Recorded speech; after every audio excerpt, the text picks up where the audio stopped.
Hello, everyone. Thank you for joining us for the City of Beloit's Sustainability Forum. I am Sarah Locke. I'm the Director of Strategic Communications here at the city, and we're going to just take a few more minutes just to allow other people to sign in and log in, and then we're going to get started.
Well, thank you all for your patience as we get started. As I said earlier, I'm Sarah Locke. I'm the Director of Strategic Communications, and I will be your MC for today's City of Beloit Sustainability Forum. I am going to just quickly walk through our agenda today, but before I do that, I'm actually going to turn this over to City Manager Lori Curtis Luther, who wanted to say a few words quick before we get into our agenda for today. Thank you, Sarah. Before we begin tonight's educational forum on sustainability, I feel that I must acknowledge the current Russian invasion of Ukraine. Efforts towards environmental, economic, and social sustainability are moot without the basic principles of democracy and global order. Even Switzerland has determined that the invasion of Ukraine is an unacceptable attack on freedom and democracy. I believe Ukrainian President Zelensky said it best. This is not just Russia's invasion of Ukraine.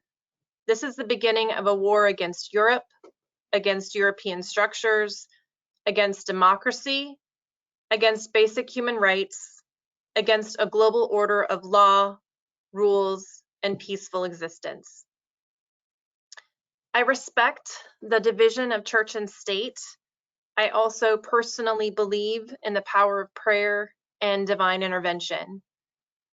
So I would like to ask those of you joining us for this public forum this evening, for those of you who pray, please join me in a brief silent prayer to support the sustainability of Ukraine's future as a sovereign nation, and for all of those who support them to bring a swift and decisive end to this war.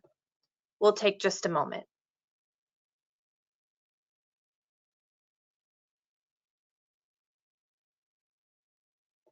Thank you. I'll turn it back over to Sarah and we'll get on to our amazing speakers. Thank you, Lori. I just wanted to walk you through the agenda for today's Sustainability Forum. We have a very full agenda here with a lot of really great speakers. We are going to jump right into our agenda very quickly here. But first, the City of Beloit is going to talk about the sustainability framework that has been established in the Beloit City Council, or by the Beloit City Council. The Wisconsin Department of Natural Resources is here to talk about the Green Tier Legacy Communities, which the City of Beloit joined earlier this year. And then we're going to talk about some of the projects and initiatives the City of Beloit has going on right now for sustainability. And then we're going to turn it over to the Welty Environmental Center, who will be talking about how you can partner for success and talk about the private-public partnerships that have been going on in the city. And then Rock County is going to be talking about some countywide initiatives and resources for the entire region. And we will also be joined by Focus on Energy, who can share some statewide resources for individuals to use right in their own homes. At the end of the session, we are going to have some future priorities that are developed that the City of Beloit is looking to possibly implement. And what's really exciting is our attendees here are going to be able to help identify what some of those future priorities should be. Before we get into, and then we'll be going into our Q&A afterwards. Our goal is to have this session completed by 7:30, but we have a very robust agenda. So we're going to do our best to allow Q&A after the forum. But if you have questions, please feel free to leave them in the chat box, and we will do our best to answer them. If you have questions afterwards, we will send out information about how you can provide or have those questions answered. So we will do our best to make room for that in our very large agenda. We do certainly want to have public participation. So right now, I'm going to invite you to open a new browser or to use your phone and go to www.menti.com. You can, if you have a smartphone, you can just point your smartphone's camera at the QR code there and enter the code 17765958.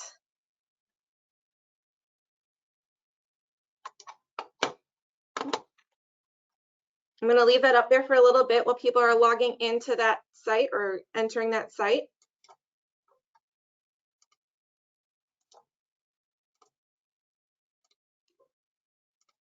And I apologize, I'm going to have to enter it this way.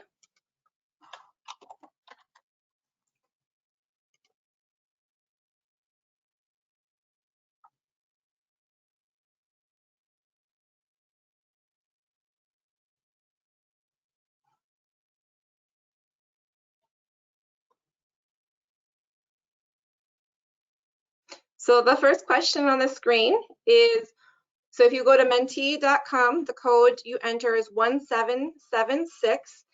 And I would like you as the audience to be able to answer, why is sustainability important to you? And it looks like we have a few answers already. To make a better future for our children. Without sustainability, there is no stable future. I want my children and grandchildren to have a better life and not leave messes for them to clean up. To help not only the planet, but people around live a happier and healthier life.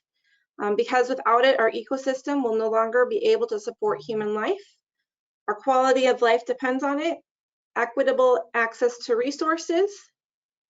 The health of our planet, nature, and people depends on it. Sustainability means building community resiliency that effectively confronts the most pressing issues that a community faces while considering the reality of a changing climate. This is very impressive to see everyone's comments on why sustainability is important to you. I'm going to start the countdown for a little bit more for people to add their questions. Better quality of life now and in the future for the community and nature. Sustainability is a hope for our present and future. Our life and others depend on it because people treat it like a PR program instead of being the cornerstone of our governance for future generations. Environmental justice is part of the reclaiming equitable food access, green spaces, and safety for our children. Marginalized communities are most harmed by climate change. The unsustainable status quo got us to the climate collapse we are experiencing. Make the best use of our limited resources. We've got about 15 seconds and we will move on, but I really appreciate everyone participating and sharing their thoughts on this.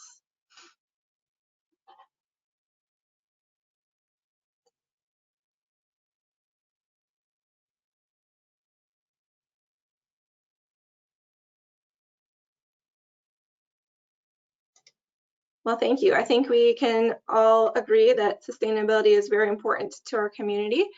Before I introduce Lori again, who is going to walk through our strategic framework, I did want to recognize that our members of our city council are on this webinar. I see that all 7 of our city councilors are here. So thank you all for being here. And I am now going to turn it over to Lori Luther.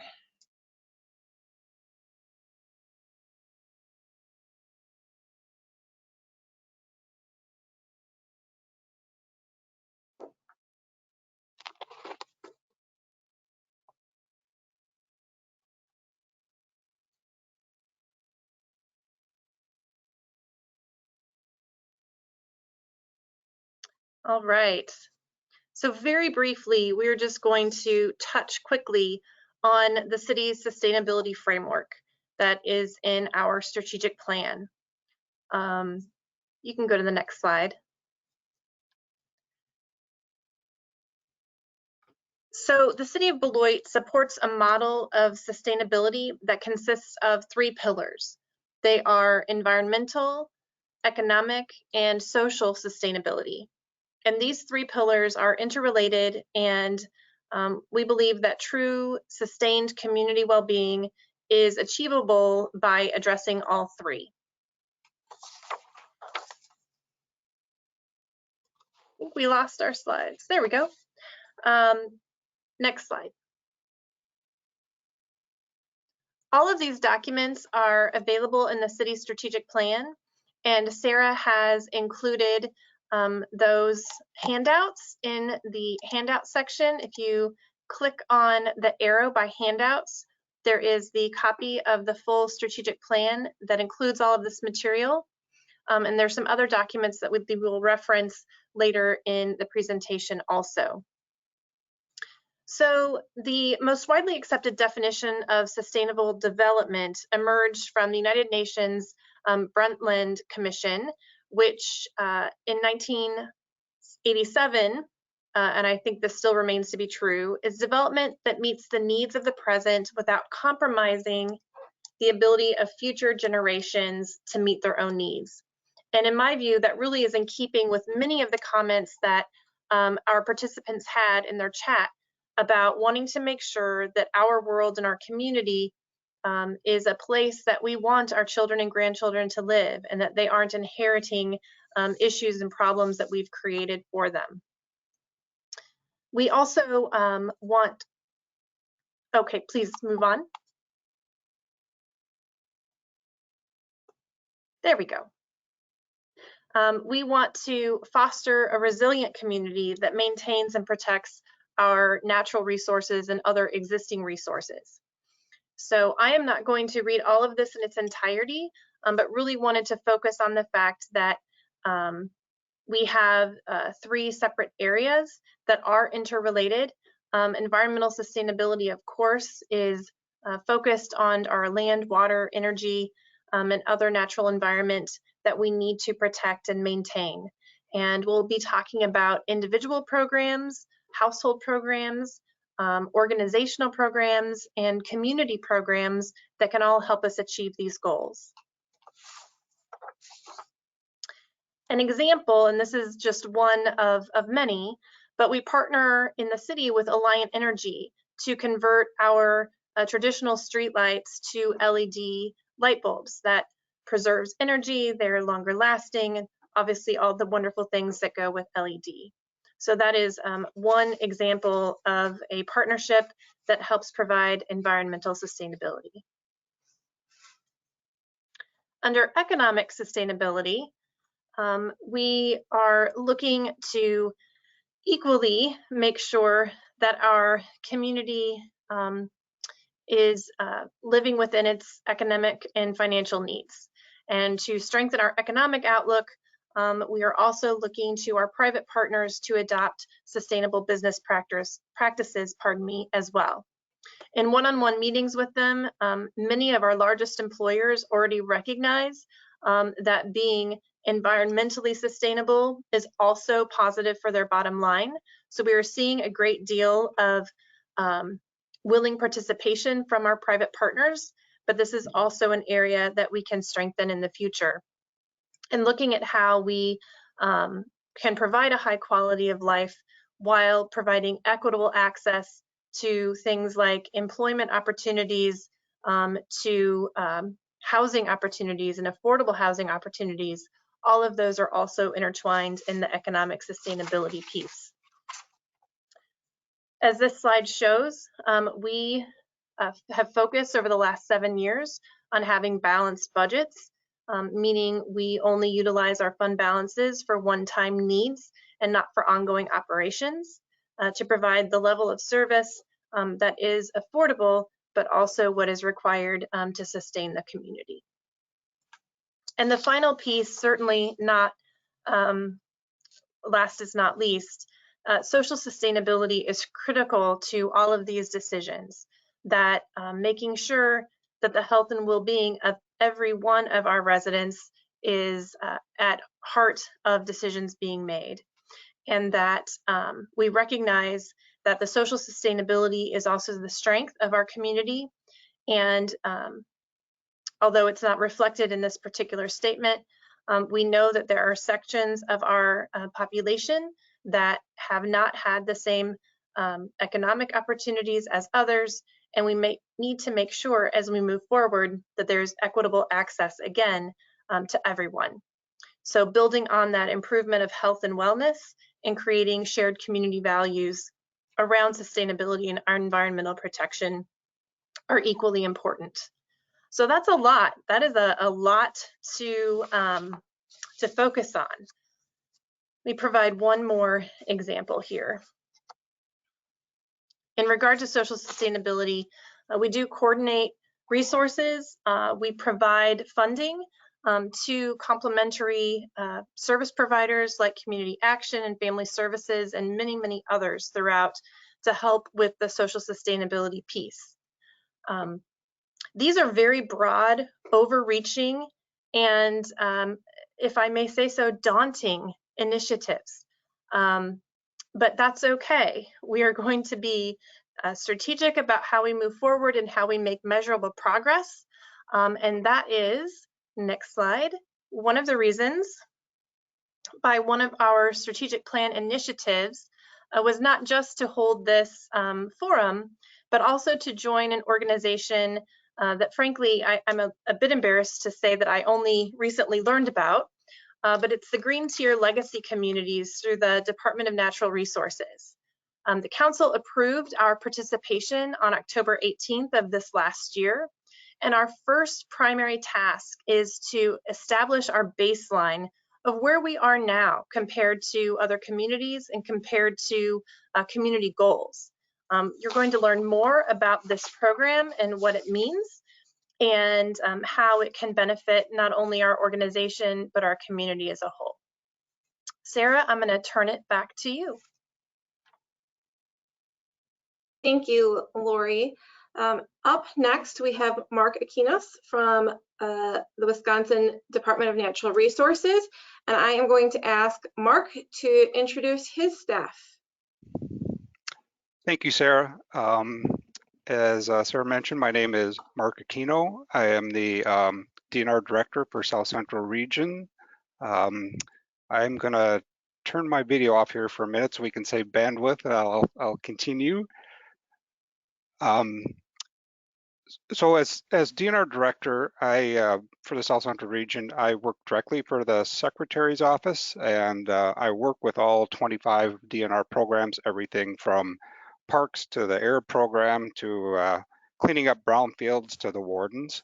A key part of my role is to make sure that all the programs are working well together, and we're coming up with one department position, and also to work with local governments, business, and all of our external partners to make sure that we're providing all the answers, the support, the information, and assistance for you all to move ahead, and generally to be kind of a single point of contact. Anything about any of those DNR programs can always call on me, and I'm happy to be sort of the air traffic controller for the entire agency to get you where you want to go.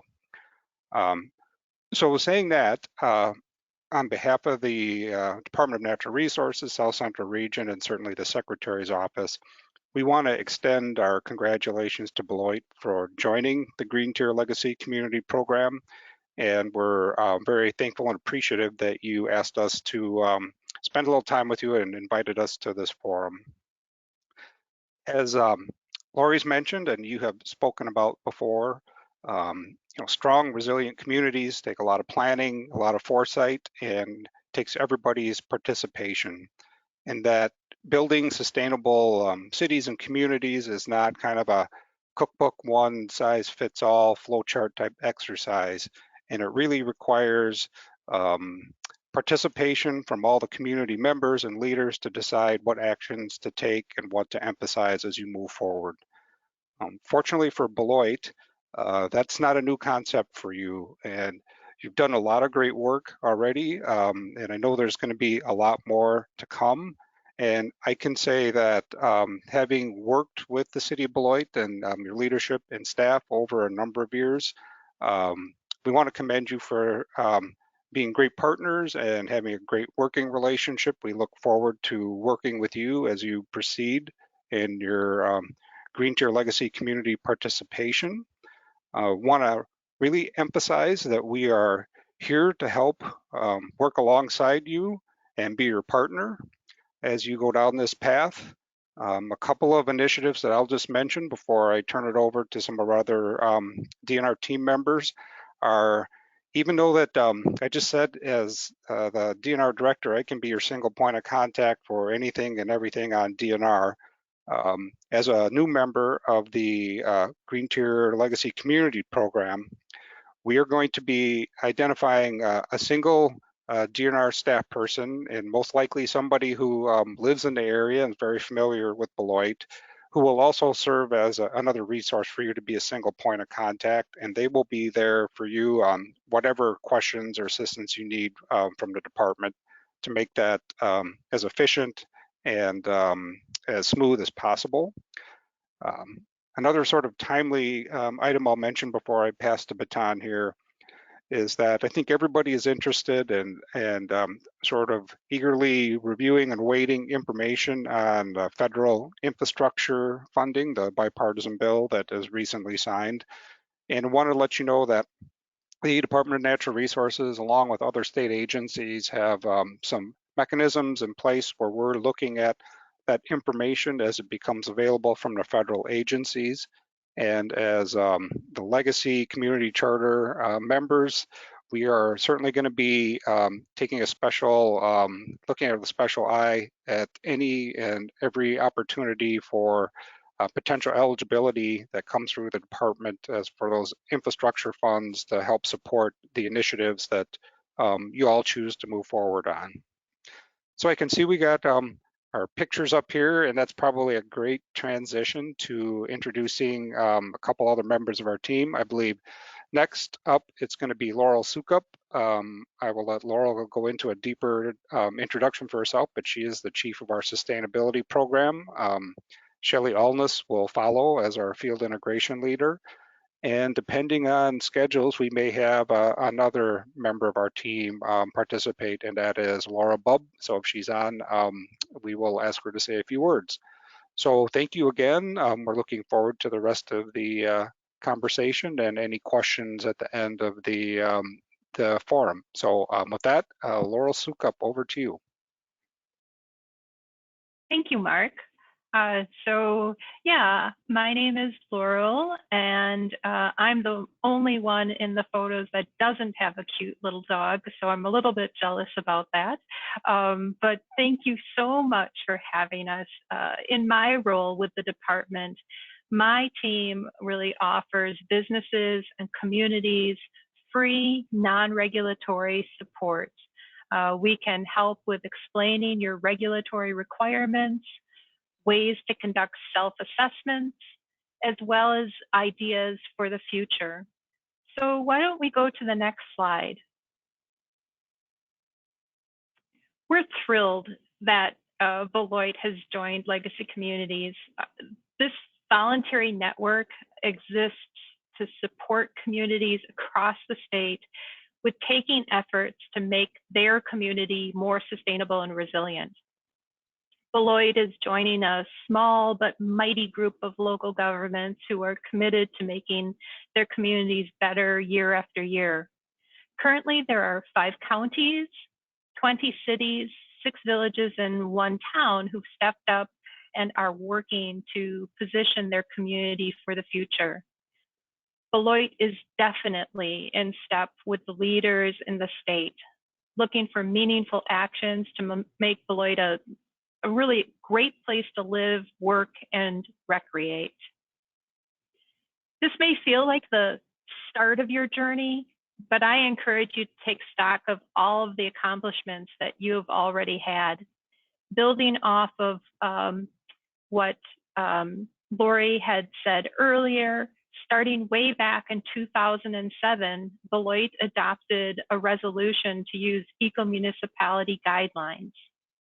You have a strong recycling program. You've actively worked to reduce your energy consumption. You have a sustainability committee, which is a lot more than many communities in the state. And now you've joined Legacy Communities. One of the important steps that you'll be working on as a new member of the network is to establish a baseline assessment for your community. One of the handouts that is included in the handout area of this webinar is the DNR score sheet. That is the document that Beloit is going to utilize to establish that baseline.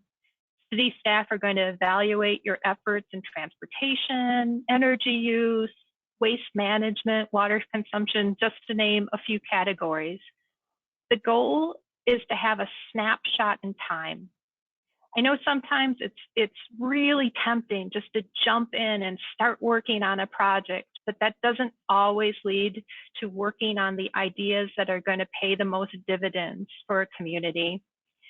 By taking these initial steps to baseline where your community is, to fully know where you stand, you'll be positioning yourself to be strategic and step with the broad community goals and to really use your city resources wisely. I often talk about this systematic approach as going slow to go fast. By taking stock of where you are, setting goals, working on those projects, and then measuring to understand if you're moving the needle in the areas that are most important to Beloit. For those that participate in Legacy Communities, the department offers a number of benefits. We host webinars specifically for municipal staff on topics that are keeping them up at night. For those webinars, we work to have a topic expert, not always from DNR, sometimes they are, And then we pair them with another local government that has experience with that topic. An example is working with Wisconsin Saltwise, having them talk about best management practices, and then hearing from a local government that has implemented those practices. There's even a recorded catalog of all the different webinars that we have offered in the past so that all members can reference that information. Another benefit are the quarterly member meetings. Though they've been remote most recently, we hope to get back to those in person. When we are in person, we go to different legacy communities and allow them to showcase some of their successes. When we survey members of the network, the quarterly meetings are the highest rated benefit as it allows folks to connect. Member meetings are the only place in the world that we encourage people to steal the really good ideas that work and bring those back to your community. We also work very hard to offer our members technical support. In the department, we have experts in air, water, waste, as well as great contacts that we can bring in on topics that the network really wants to learn more about. We also offer up additional grant and loan benefits. Could you go to the next slide? Thanks. This slide is an overview of the benefits that we offer for grants and loans. Just to be super clear, these do not guarantee that you will receive all the grants that you apply for. Rather, these will help you should you submit a strong proposal and be in the running. As you can see, the preferential points and principal forgiveness are for a wide variety of DNR funding. The Clean Water Fund, Safe Drinking Water loans, outdoor recreation, and things like stormwater are all on the table. Next slide. So as you can see, there are a lot of benefits of being part of legacy communities, but there's always going to be competing priorities. And even though we believe that being part of the network can support Beloit with capacity building, great ideas will need to be prioritized. That's why I really encourage everyone here to think about what can you do to make Beloit the city you want it to be. Because sustainability is all about community and people. What's your passion? Do you think that there should be more community gardens? The city might not have the capacity to tackle that right now, but maybe you could be the leaders on that and partner with the city. Or maybe you could work with your employer to develop a rideshare program. Those are just examples. Some of those things actually might be happening already, but I just wanted to kind of demonstrate possibilities.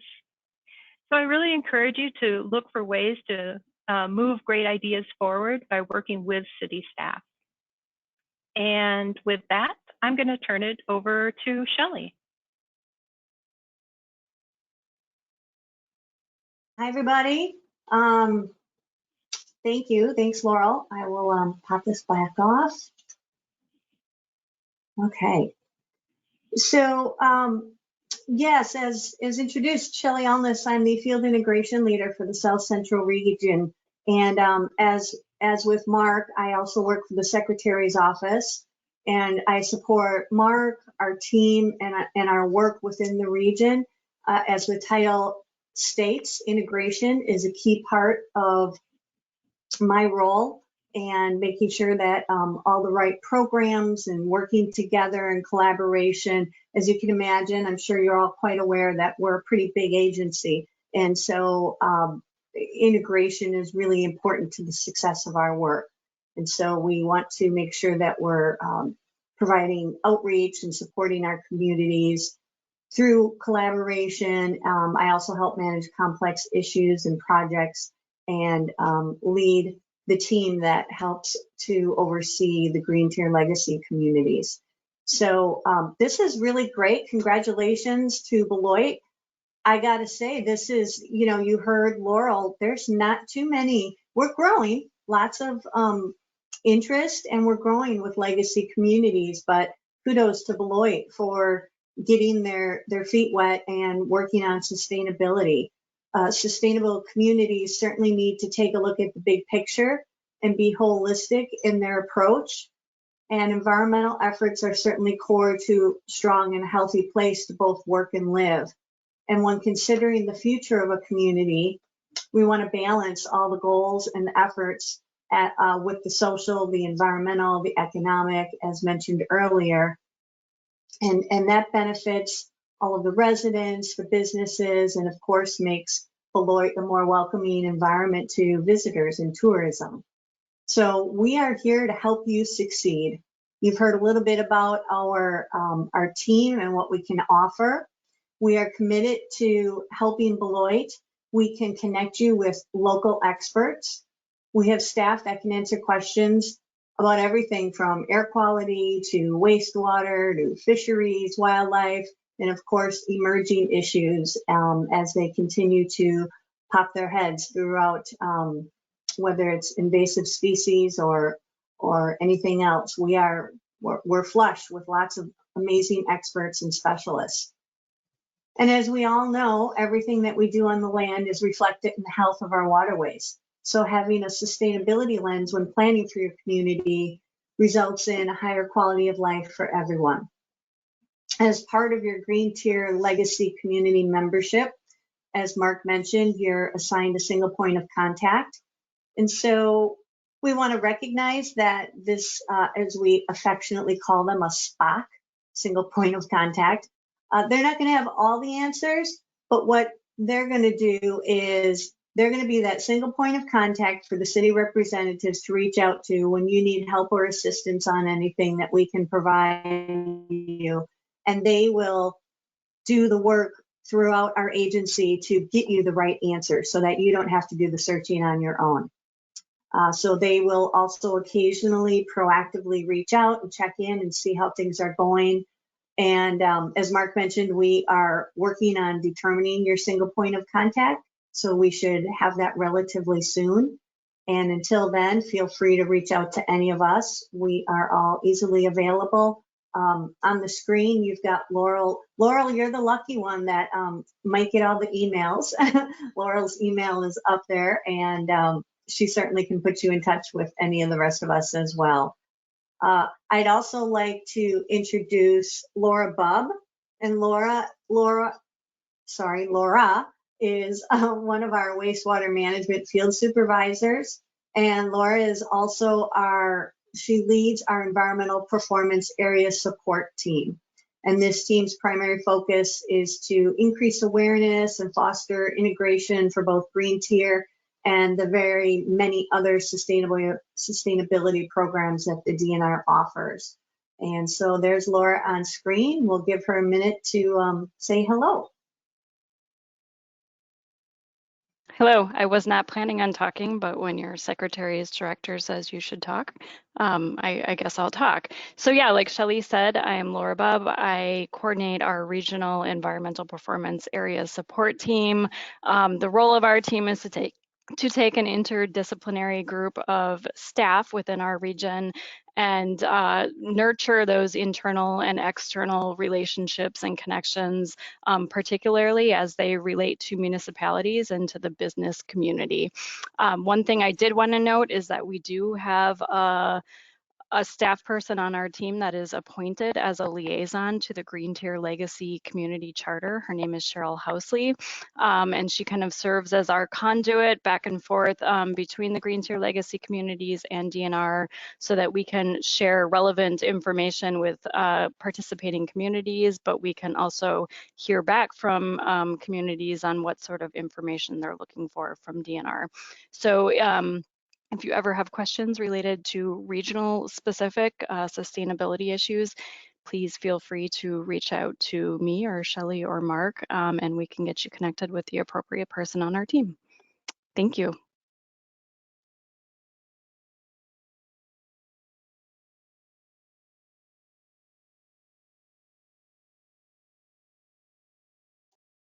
Thank you all.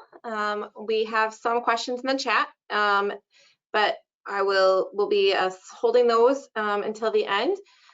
Next up, we have City of Beloit City Manager to share a little bit more about some of the existing projects and initiatives we have going on. And she will also be joined shortly by Bill Frisbee, the Director of Water Resources for the City of Beloit as well. But I'm going to turn it over to Lori now. Thank you. So we fully recognize that we have a lot of room for growth and improvement, and we do continuously strive for improvement here in Beloit. Wanted to highlight a few more of our projects and initiatives that there will be the opportunity to grow. And as we look at our baseline, once we have that completed, we'll be seeking input on how we prioritize any of these existing areas and new areas that we perhaps haven't touched yet. So first off, we have multi-use paths and trails. And this is certainly not an all-inclusive list by any means, but we wanted to highlight that we currently have just under 32.5 miles of off-road paths and trails. 1.5 miles was added in 2021. And this is an area of a great deal of passion in our community and in our overall quality of life. It also leads to our next area, which is on walkability and access, which is a critical part of our social sustainability. Voting sites being within walkable distances or on bus routes whenever possible is very important to making sure that every resident has the opportunity to participate in the democratic process. We recognize we have a number of sidewalk issues in Beloit, and we have connectivity issues with the existing sidewalks. So that is another area that we are gradually trying to improve and implement those linkages, but keeping those voting sites accessible is also a high priority. With our urban forestry, we are very proud of the fact that we have been a Tree City USA, recognized for 34 years. Annually, we plant 150 to 200 new trees, but I'm sure as you recall with the emerald ash borer crisis, we unfortunately lost a disproportionate number of trees. We love the urban forestry program in that it reduces energy by providing shade and oxygen. It is, a really important part of our development growth, and how we can expand that program is also on the horizon. There has been a fair amount of conversation about our natural prairies. We are looking where appropriate to convert grass that has to be mowed to natural prairie areas. Here's a list of the existing areas currently in the city. These are dominated by grasses and wildflowers, so staff only performs either a controlled burn or possibly one mowing per year until they are established. These provide rare native habitat for birds, butterflies, reptiles, and other small wildlife. They require very little maintenance in the long run, don't require fertilizers or pesticides, and are perfectly adapted to the climate. These root systems are also drought resistant, help hold soil in place, and absorb water.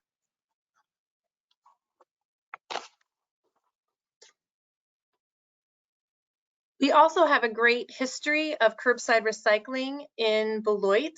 And just last year, we, through our single stream recycling effort, collected 2,775 tons of materials that would otherwise have been in the waste stream. So that is a 39% diversion rate, which is really quite exceptional.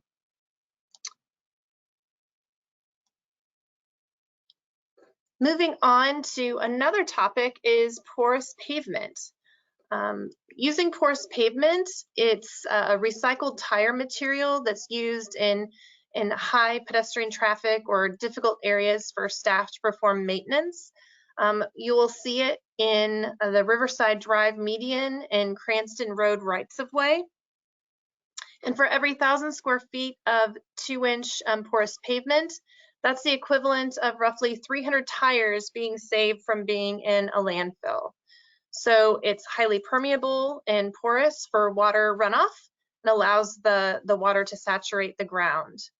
So we have been converting to this in areas such as mentioned, and is another product that we can use to have recycled material, and again, diverting from the waste stream. And for years in Beloit, we have used geomelt and liquid brine to reduce the use of salt in our salting operations. Now, there are some limitations in that the effectiveness is dependent upon the temperatures. It can't rain immediately following application, and so on and so forth. But ultimately, it takes 4 times more salt to remove ice than it does to prevent it. So by using these anti-icing geomelt and liquid brine sprays, we can radically reduce what is required after the fact. On average, the salt usage is reduced by 10 to 20% by using this methodology. Our geomelt mixed with brine is blended and is generally useful in temperatures under 20 degrees, or is that correct? Above 15, pardon me, above 15 degrees. Thank you. I'm going to hand it over now to the director of our Water Services Division. And there's a lot of concern, and understandably so, across the country and locally about water quality, about other issues related to our water treatment. And we are now undergoing a very substantial expansion to our wastewater treatment facility. And I wanted to have Bill Frisbee bring you up to speed on some of the highlights within his division. There really is a great deal of work that's happening specifically in this division, and thought it was appropriate for him to bring you up to speed on some of those initiatives. I'm going to hand it over to Bill. Hi everybody, Bill Frisbee, Director of Water Resources here. Going to keep my camera off just to save bandwidth while I go through the presentation. Access to clean, affordable water is a basic human necessity, and I have the privilege of managing our Water Resources Division here at the City of Beloit to serve our residents and businesses. Can you go to the next slide, please? At the City of Beloit, our Water Resources Division is comprised of the Beloit Water Utility, our wastewater utility, and our stormwater utility. So it's a multifaceted approach to water resources. Next slide. I'm going to talk through each utility one at a time and go through the sustainability efforts that we've performed. Currently in the water utility, we use variable frequency drives to save electricity. These are devices that we can put on our motors to change the frequency of electricity that will change the speed of the motor, so it will only run at the desired rate. So when we only need to pump, say, 1,000 gallons a minute on a pump that can pump 1,500, you just dial down that electricity using a variable frequency drive. We've done some voluntary additional testing for our water supply. You may have heard of PFAS recently in the news. Last year, we decided to test our waters for PFAS, even though it was not required at that time. We'll go over the results later on in this presentation. We are very proactive in leak detection with our water utility. On average, every year we have somewhere around 24, 25 water main breaks, and more than half of those are located by our staff when those water main breaks have not come to the surface yet. We monitor the water pumpage reports every day, and anytime we see an abnormal increase in water pumping rates, we have staff going out around the city and around the town of Beloit looking for leaks that may not have come to the surface yet. We've got a couple of slides later on that will show some of the equipment that we use. From a social and private or economical standpoint, for both the public and private, we apply for grants whenever possible. The most recent being the private lead service program. We've applied to the Wisconsin DNR for some assistance with homeowners to replace lead services. From a social sustainability, we have very affordable rates in the city of Beloit for our water supply. I've got a slide later on to cover more on that. And we participate in any assistance programs that we can, such as the Low Income Household Water Assistance Program. It's very similar to your energy assistance programs for your electricity and natural gas, but it applies to water utilities and wastewater utilities. A couple of things that we are exploring is getting some additional software that can alert homeowners or business owners to a potential leak at their property just based off of the usage on their water meter. Our current system is set up to work with a software to be able to do that, so we just need to do a little more research, and that may be coming in the future. And we're doing an analysis on the system we use for maintenance of our water and sewer system and looking to see if there's a more economical way of doing system maintenance. Next slide. So this here is some of our leak detection equipment. This is called a correlator. In the photo on the left, you can see a little red box and a blue box. Each one of those will get set up on a different point in the water system, usually 2 different water valves, sometimes a fire hydrant. On the little computer, you input the distance between the two boxes and the pipe materials, and it uses ultrasonic technology. It listens to the water pipes, and then it'll spit out a distance from each of the 2 boxes to tell you where it thinks there is a leak. Using this system, we have found, I would say, at least 100 water main breaks that had unsurfaced up to that point. And the picture on the right kind of shows you an example that we had from Richer Street. It showed a really big spike 36 feet from the red box and just under 800 feet from the blue box. We measured out in the field, dig down, boom, there's a water main break that had been leaking potentially for years that we just didn't know about. Next slide, please. And this one, these pictures here, this is a ground mic.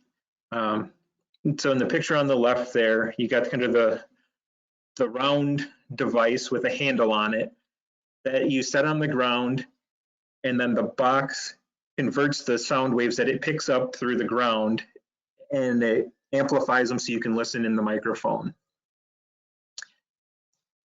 Sarah, can you click on the one on the right? It should be a video if you want to hit play. Oh, the sound wasn't coming through, but that was an example of we were just tapping very lightly on the table, and the sound was traveling down through the table, through the floor, and then the ground mic was picking it up, and you could hear it through the camera. I'm going to try to play it with my sound on and see if that helps. Okay.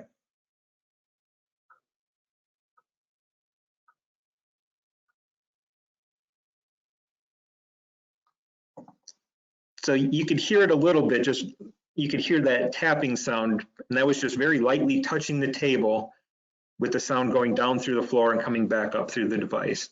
So once we know where there's a leak, but it hasn't come to the surface yet, we can use this to pinpoint the exact location, so we only have to dig the hole once. Next slide, please. This slide is a screenshot off of the Public Service Commission of Wisconsin's website. It is a comparison of water rates in Wisconsin. We generally estimate about 7 units of water per month to be an average. And so this is demonstrated with 5,000 gallons, which would be 6.7 units of water. In Beloit, your monthly water bill would be $21.66. On the right side of that graphic there, in the upper left of it, you see bill comparison, City of Beloit 21.66. The median is $38.24 a month, and the maximum rate in the state is $113.77. If you drop just below that one with the marginal price, again, you see it's very low. For each additional 1,000 gallons of water would be $2.03. The median in the state was $3.90, with the maximum being $13.30.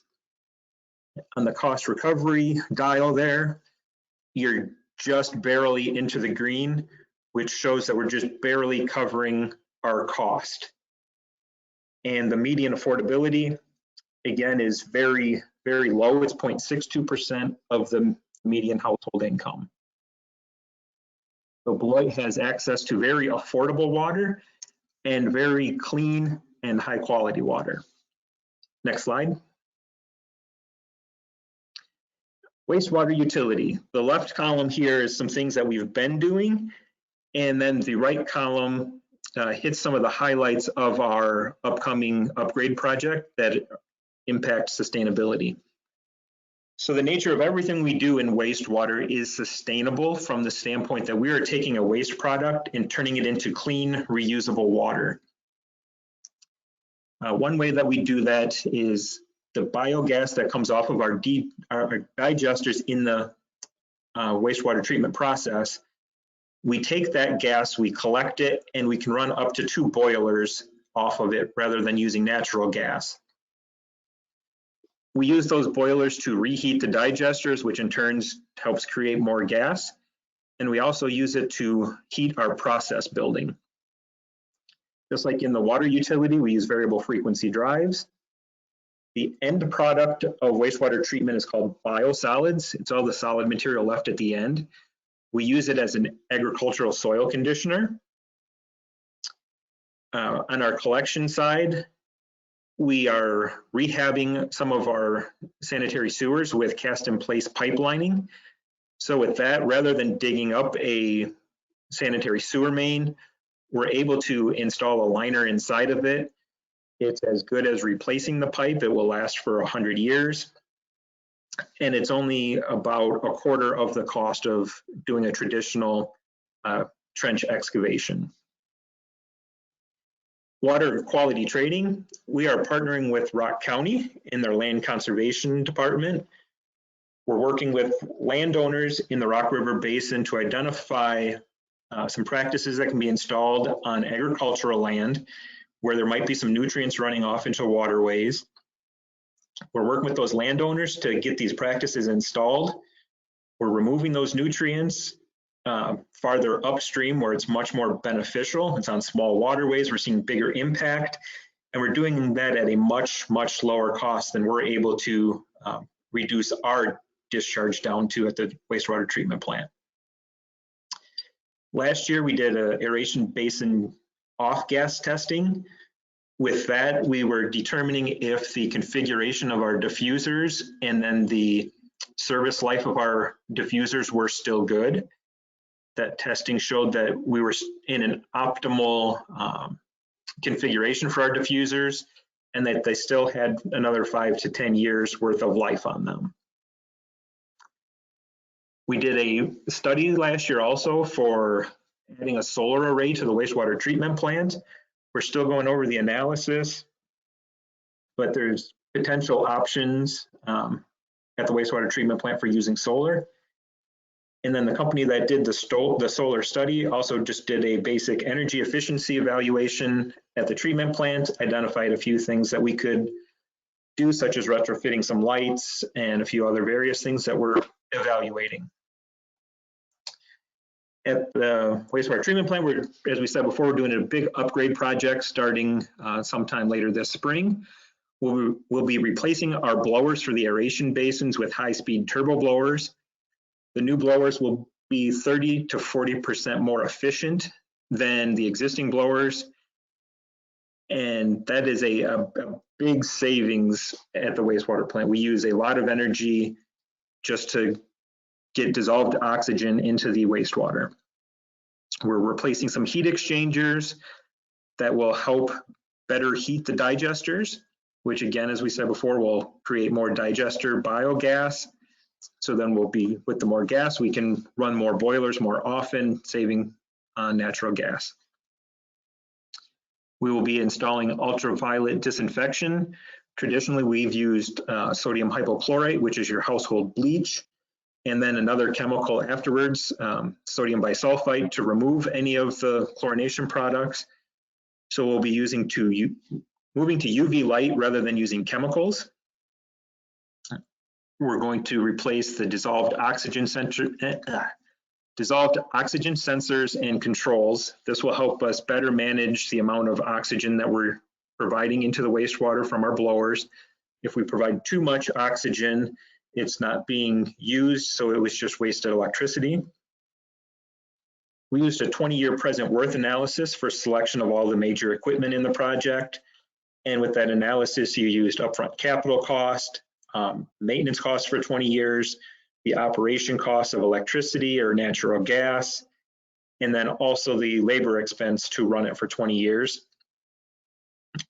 And then that 20-year present worth analysis, whichever was most cost effective over that period, is the equipment we selected, not necessarily what was the cheapest to install up front. We will be installing a dryer for our biosolids, which will move us to a Class A product. And the Class A biosolids can be used as a soil conditioner on any property, not just the specific agricultural properties we can use it on now. It goes through additional heating processes to make sure we remove all of the pathogens and the vector attraction, so smells and things that would attract vermin to the biosolids. You may have heard of a product called Milorganite. It's from the Milwaukee Metropolitan Sewerage District. It's their Class A biosolids product that they sell as a soil conditioner. And then the last thing, we're installing some conduit, and we sized some of the electrical equipment in the new biosolids dryer building to accommodate a future solar field installation at the treatment plant. Next slide.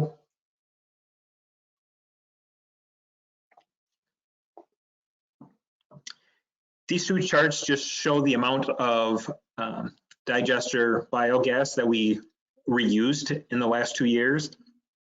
The one on the left is from 2020. We used 30.7 million CCF of biogas in our boilers, and we only burned off 6.7 million in our waste gas incinerator. In 2021, it was 20.7 million, and we burned off 6.6 in the waste gas incinerator. So before we retrofitted the boilers to use that biogas, all of that would have just gone to the waste gas incinerator. Next slide. Here's a quick example of one of those 20-year present worth analysis we did. This one's for the UV equipment. You can see on the far left there, the blue line represents the Trojan UV system. It had the most, or the highest upfront capital cost, but as you trended across, it was much more energy efficient, and it came out to be quite a bit cheaper than either of the other options over a 20-year period. So we did ultimately select the Trojan system. Next slide.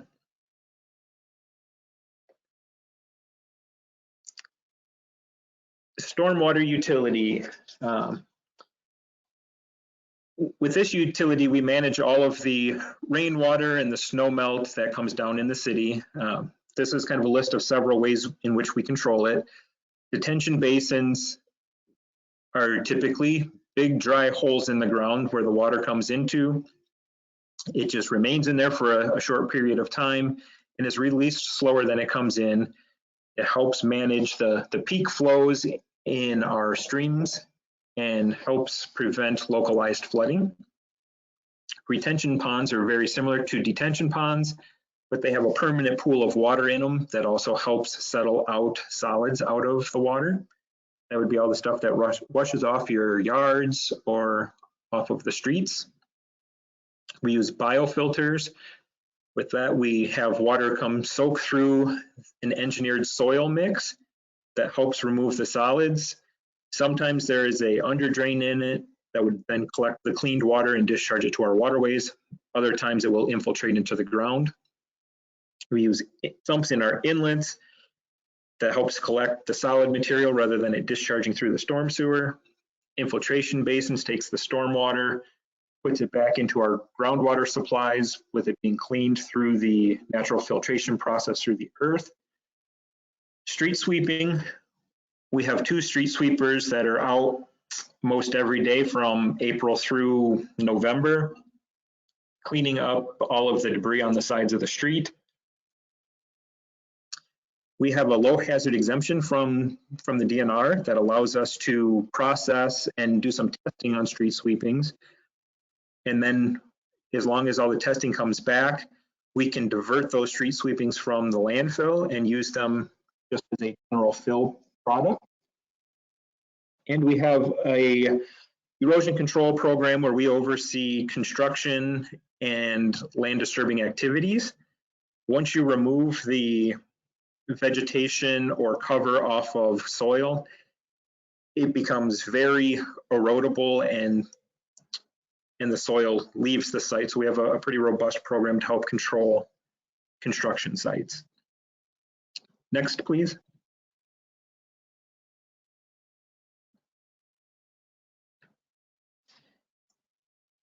This here is a chart out of one of our stormwater management programs. Just real quickly, the columns that say no controls is if we were doing none of the things that I listed on the previous slides. We would be discharging 1,185 tons of suspended solids, which is dirt and sand and other debris that's just floating around in our stormwater. With the things that we have in place now, we're discharging 767 tons. That's a reduction of 836,000 pounds of suspended solids a year that those control devices are removing. And from a total phosphorus standpoint, if we weren't doing those things, we'd have 7,255 pounds, but currently we were only discharging 5,096 pounds. That's a little under 2,200 pounds of phosphorus we're diverting from our local waterways. Next slide. This here is a picture of our trommel. This is how we process the street sweepings. They come in, run through the trommel. All of the vegetated material and trash comes out the left side there, and the screened material comes out on the right side. It's mostly sand and soil. We do some testing on that, and as long as it comes back good within acceptable levels under our low hazard exemption, then we're able to reuse that material. Next slide.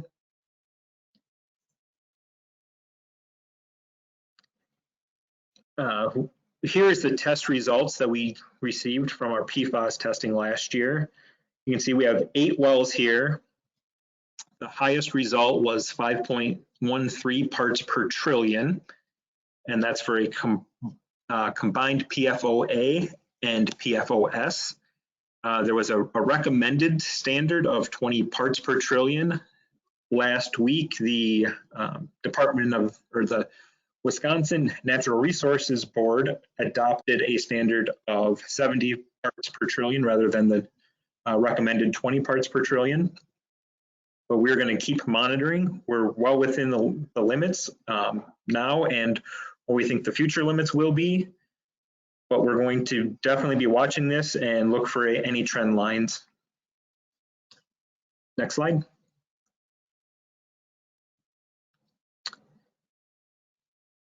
About 10 to 12 years ago, the city of Beloit adopted a wellhead protection ordinances. This ordinance limits what can be done on properties within our recharge areas of our wells. This would be things like underground storage tanks and automotive repair. And these ordinances are put in place just to reduce the chance of groundwater contamination. Next slide. And as I kind of said before, we're always seeking grant funding to make the cost of our services less expensive. Big thing right now is we're working on our private lead service program, looking for grant opportunities. We have got one into the DNR right now that we're waiting on a reply for, and we're going to keep looking for other opportunities. Next one. And that's all. Before you leave, Bill, I thought you can answer one chat question that came through. How old is the water and sewer infrastructure in the city of Beloit? That is a great question. A lot of our sewer infrastructure in our oldest parts of town date back to, we've got some stuff in the system that's still from like the 1890s. A lot of the oldest pipes we have done that CIPP lining on that basically turns them into like new. We televise approximately 10% of our system every year with a little camera that we can drive through the sewers and check on their condition. And as we find problems, we repair them and get them on our CIPP lining list. Water infrastructure doesn't date back quite as far, but we've got a lot of pipes that date back to the 19-teens and the 1920s. But what we find is a lot of that really old water main piping, that old cast iron, is still in really good condition. It's actually in better condition than some of the 1950s and 1960s water main. The quality of the pipe that was produced then is just better. Thank you for addressing that question. I am going to turn it over to Brenda from Welty Environmental Center. I do want to also recognize that State Representative Mark Spreitzer is also in attendance today. I wasn't able to acknowledge his attendance earlier, so wanted to welcome him as well. I know we are running tight on time, but just ask the audience to hang with us and we will try to get through all of the content in a short order. Thank you.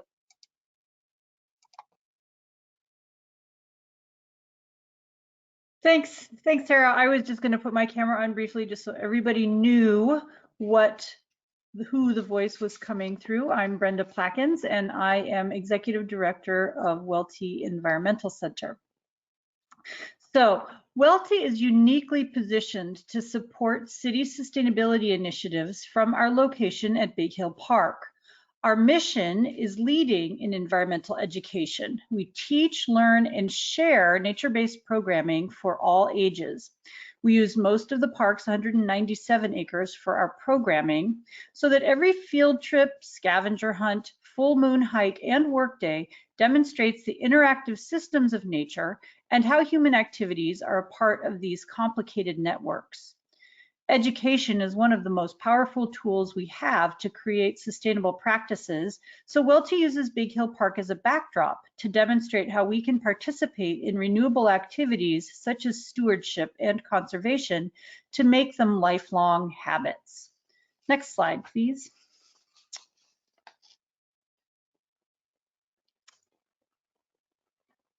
I'm proudest of our education efforts, and not all our pictures are pulling through. I'm proudest of our education efforts with Beloit's great community partners. Area nonprofits and schools work closely together to serve Beloit's youngest residents, and Welty is happy to be a part of these efforts. We bring programs off-site as well as host groups at Big Hill. This also allows us to reach many neighborhoods in the area and work with groups who may not come out to Big Hill Park otherwise. Much of this work is paid for by local grants, so we can keep our fees low so expense is not a barrier to participation. Again, our mission is education, so we focus on sustainability and activities that sustain the environment. And unfortunately, we're missing a few of the pictures of the things I'm about to list, but we've helped set up the State Line Boys and Girls Club community gardens, host Community Action's Fresh Start service hours, lead school district 4K family enrichment programs, and run countless field trips for area school districts and preschools. Next slide, please. While land management is not a part of our mission, it does allow us to educate the public about its benefits. Big Hill Center is located in the newest section of Big Hill Park. One of our largest sustainability projects with the city is led by the Rock County Conservationists as we work to convert the upper area of the park back to oak savanna or prairie by removing invasive species and planting native seeds collected from remnants around Rock County. And Lori did mention this project a little earlier. We've worked with volunteers from Beloit Memorial, Cary, DuPont, Advia, United Way, Day of Caring volunteers, and other residents of the State Line region on this part of the park. We even hosted a work crew of 43 goats in 2019, whose brush clearing methods are very sustainable, as the goats are not powered by fossil fuels and automatically produce fertilizers from the cleared brush, so a very renewable resource. Next slide, please. These work days are an opportunity for folks to help improve the space, but also serve as a real-time experiment demonstrating the value of restored open areas. So these two views show the front yard of the center and the prairie on the same day and time of June of 2021, both a human's and bug's eye view. I took one picture facing the center and then I turned around and took a picture of the prairie behind me. These areas received the same amount of sun and very little rain in the first part of the summer last year, and they demonstrate the ability of native prairie to withstand extreme weather. Compared to traditional turf-planted yards, prairies develop complicated underground networks of roots that can sequester carbon, prevent water runoff, host beneficial soil microbes, and are drought-resistant and provide habitat to native animal species. The city has an application if you want to get permission to begin a similar project in your own yard to cultivate a prairie area using native plants and grasses or create a pollinator garden to replace mowed turf. And this is the third handout, I believe, called land management. It's land management in the title. Next slide, please.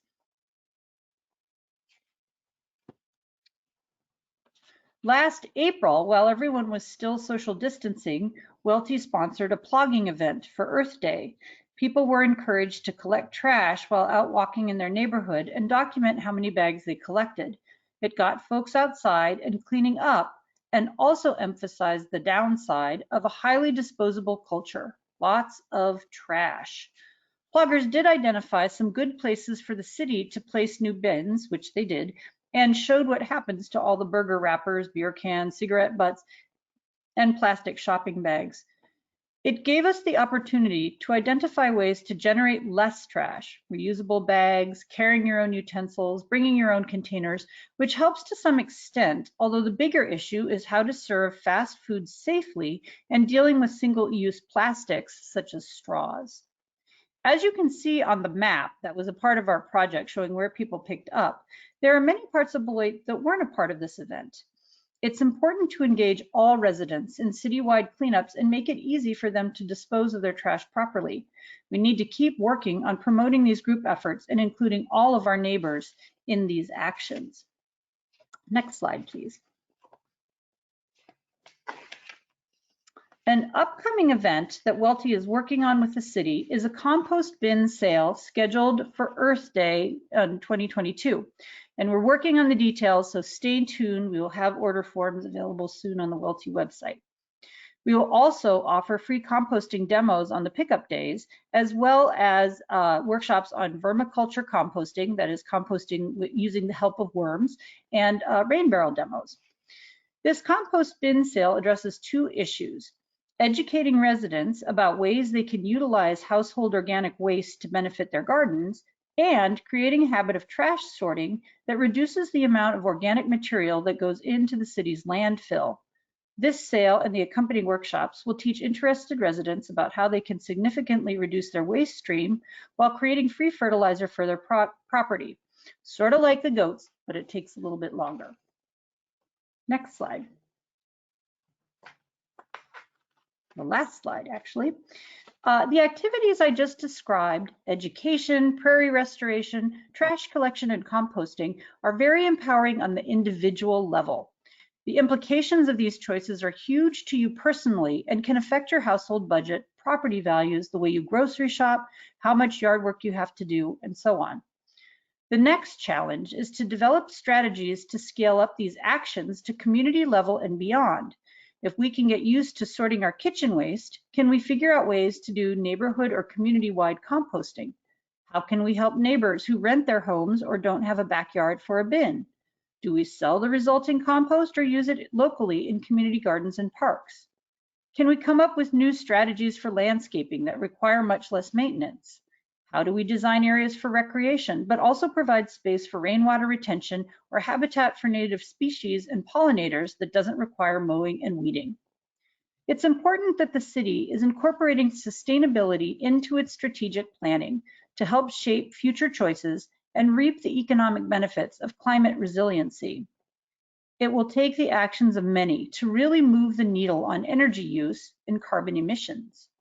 Beloit's designation as a Green Tier Legacy community is significant, and by working with the DNR to identify benchmarks and collect data about energy use, the city can identify opportunities for improvement. This is a great conversation to continue about how the city can include all stakeholders in its sustainability efforts and how the area's service organizations can leverage their influence to move these individual efforts to the next level. Welty looks forward to being a part of this work and hearing questions after the panel to learn what actions residents want to see next. So thank you. Thank you, Brenda. Next up is Andrew Baker from Rock County, and then we have Chad from Focus on Energy. And I'm just going to do a quick introduction. Here is Andrew. Hello. And we will turn it over to you, Andrew. Okay, thank you. And thank you for the invite to attend this evening. I'm speaking on behalf of Rock County as a whole. I'll touch on a few different items, but I am the Director of Land Conservation and also the Director of Planning and Development. Next slide, please. So as I mentioned, I'm going to focus on two county departments. Number one, I'll start with facilities management and then go into our land conservation initiatives. Next, please. In 2018, the Rock County Board of Supervisors passed a resolution adopting goals for energy conservation and independence and to become carbon neutral by 2050. Next, please. One of the things, one example is the building I'm actually sitting in now, the new Daniel Hale Williams Rock County Resource Center on Center Avenue. It was a remodeled grocery store. In the design, they added 386 exterior panes of glass and added 104 skylights, plus a large skylight over the rotunda. This, of course, helps with natural light, reduces electricity and greenhouse gases, and also is very good for employee health. If you haven't been to the new building, I encourage you to come look at it. It's definitely a great improvement, both in terms of sustainability for environmental efficiency and also for staff purposes. Next, please. Rockhaven, when the nursing home was built out near the intersection of Highway 14 and Highway 51 in 2013, they installed a geothermal system to capture the groundwater heat for both heat in the winter, or I'm sorry, the ground heat for the winter and ground cooling in the summer. And this reduces the amount of the carbon footprint in terms of air conditioning and heating that's used in the buildings. Next, please. Currently under construction is a new IT addition to the 911 center. Again, there was energy efficient practices that are installed as part of that project. It was also designed as a tier level 3 system redundancy for business continuity. Next, please.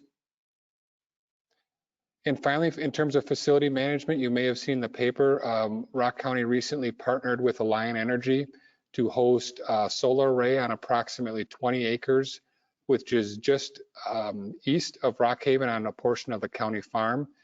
The initial concept was to have that facility actually power some Rock County facilities directly, including the jail and Rockhaven, all close.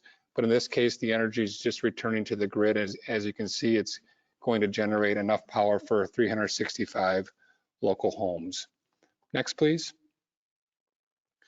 A few other things that the county did just recently as part of reaction to the pandemic in terms of sustainable and healthy environments, bipolar ionization in the county buildings, the 6-foot distancing and sneeze guards. And if you've been to the courtrooms, you know, there's measures in each courtroom as well. So if you have any questions about the facility management projects in general, please contact Brett Sutherland, who is the Director of Facilities Management. Next, please. Okay, on to land conservation. Next, please. I won't read through all these, but this program, the Purchase of Ag Conservation Easements, is a program that the county started 10 or 12 years ago.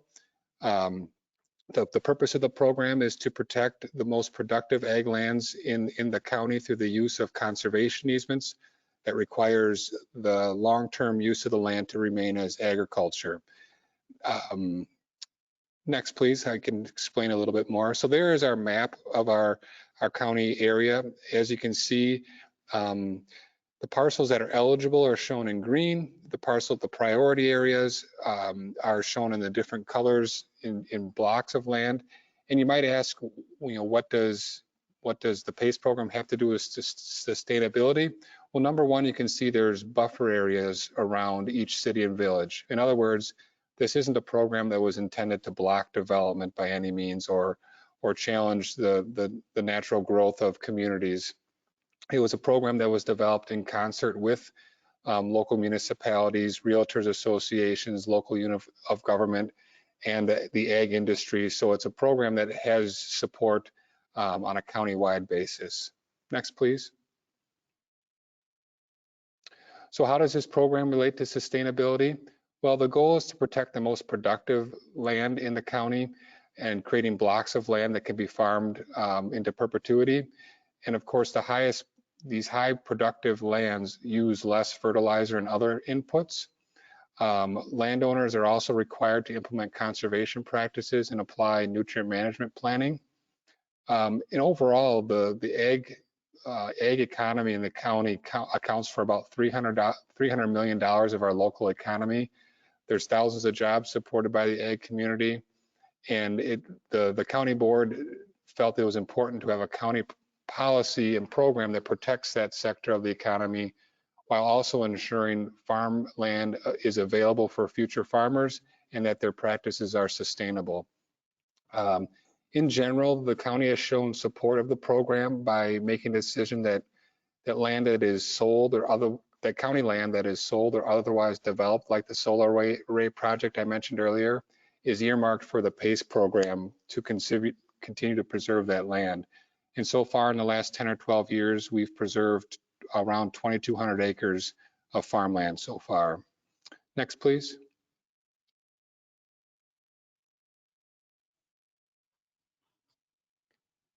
The groundwater nitrate work group, as most of you likely know, Rock County has some of the highest groundwater nitrate levels in the state. You know, that's both due to geography, geology, the land use decisions.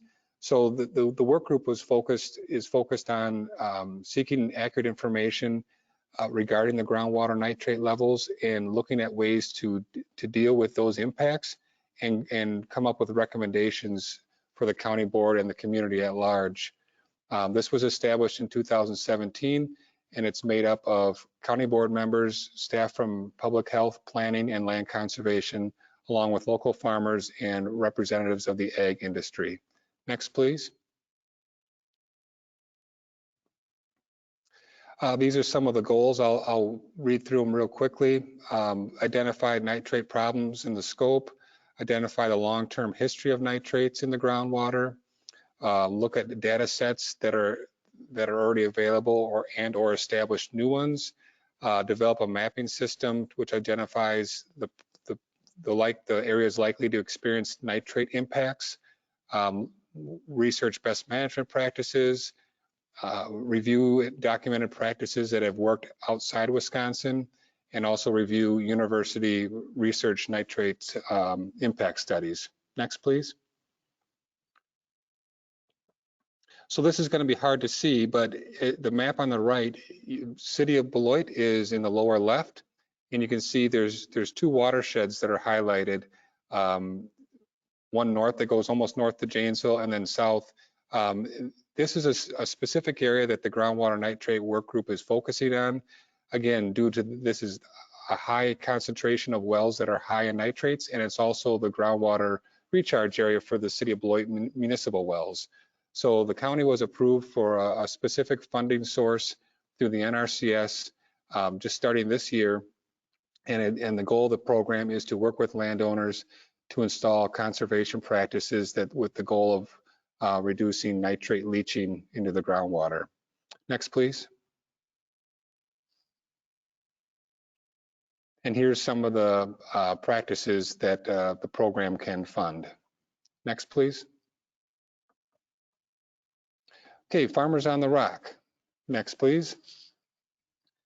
The Farmers on the Rock is a local nonprofit organization that's farmer-led. In other words, it's not something that is driven by county staff. It's something that it's essentially a peer group of local landowners, farmers, operators, and the ag community with the goals of working on sustainable production practices that improve water quality and environmental sustainability. Next, please. So basically, the Farmers on the Rock is any person that lives within the Rock River watershed. You can see it there shaded in light blue, can be members of the group. So it could be farmers or quote unquote urbanites that are interested in helping to improve the surface and groundwater quality of Rock County. And as I mentioned, I didn't mention it on the last slide, our county role is basically to serve as administrative support and also help with field days and conservation planning. Next, please. So again, as you can see in this picture, there's a picture of cover crops growing in crop residue. And same with these, you can see cover crops growing into the growing fields. So the main goal again is to work on improving surface and groundwater quality, increase farmer knowledge about it, engage farmers, and working with water quality issues related to nitrogen application, including adoption of conservation practices. Farming is a very it's a culture, for lack of a better term. So often the best way to change that culture is peer-to-peer contact, and that's really the goal of this group. Rather than having the quote-unquote government tell you what to do, it's leading by example, essentially. Next, please. And here's just a couple other pictures, and I've already kind of touched on that quote from Farmers on the Rock. Next, please. All right, and I won't spend too much time on this because Mr. Frisbee already talked about it with his on behalf of the city. But as he mentioned, we have an agreement with the city of Beloit for water quality trading. Essentially, we are responsible for identifying and designing conservation practices within the watershed above the city of Beloit. And then the city has an agreement with the landowners to provide payment for the installation, which is intended to reduce runoff and filter runoff, primarily for phosphorus reduction. So this is a very good cost-saving measure.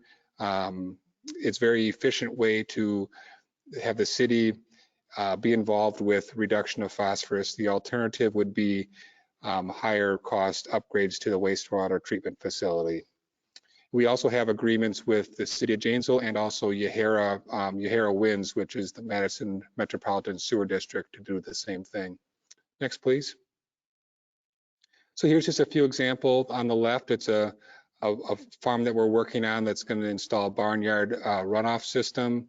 And then on the right, you can see a recently planted filter strip on the edge of the field, all intended to capture phosphorus.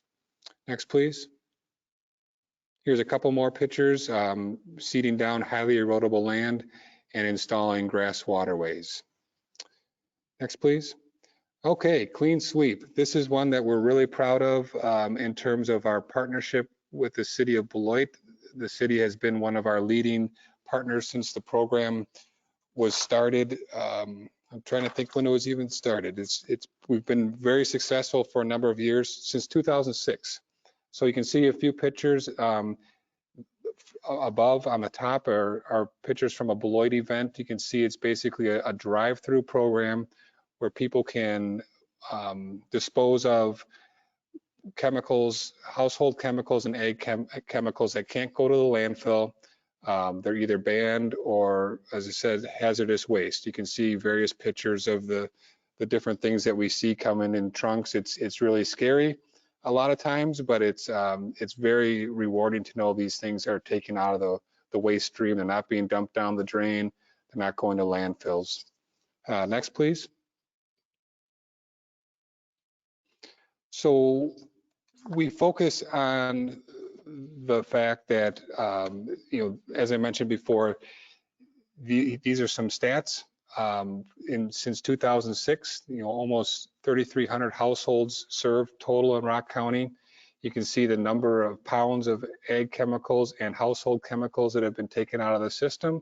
So just to talk about the program, just in general, you say, well, what happens to it? Well, we contract with a vendor, which is usually Veolia. They are the ones that handle the chemicals with all the proper protective gear. They have ways of determining what things are, even when it's not labeled. They bulk the chemicals into appropriate containers, and then take it to appropriate disposal facilities, depending on what it is. Next, please. All right, so how does this apply to sustainability? Well, one thing we focus on is reducing the waste, encouraging people. So this isn't just a program that we have people sign up and bring whatever you want. We try to educate people in terms of the proper ways of disposing of things that don't necessarily have to come through the Clean Sweep program. Either you can reuse it, recycle it, such as waste oil, antifreeze, tires you talked about with different pavement alternatives. So we really try to focus on that because Clean Sweep is an expensive, it is an expensive program. The average cost per household over the last 15 years has been $105 per household. We implement a small user fee. On average, a household pays $14 to use the service. But other than that, we rely on donations from local communities. We usually get a grant from DADCAP, but really it's not something that's funded by county levy dollars. So we really appreciate the support, especially from the city of Beloit, not only from a monetary standpoint, but also typically hosts 1 or 2 events per year with us. And you can see Ann's got a note there that the next Clean Sweep is June 25th in Beloit. Next, please. All right, well, thank you. I know I rattled through those slides pretty quick in the interest of time, so please feel free. I know we're recording this and you can review the slides later, so please feel free to contact me regarding any of the items related to land conservation. I'll note that we are just recently gone through the process of updating our county website as a whole. So we have additional information on our land conservation website. So feel free to check that out and let us know if you have any questions or comments. Thank you. Thank you, Andrew, and thank you for sharing all that excellent information, and we appreciate you taking the time, and apologize that we're running late here. So that information, especially about Clean Sweep, is very exciting to see. So definitely hope our residents can continue to take advantage of that. Next up, I'm going to introduce Chad from Focus on Energy, and Chad can share a little bit more about some statewide programs and some information that will be really helpful for residents when looking at ways to save energy in your own home. So thank you for joining us, Chad. I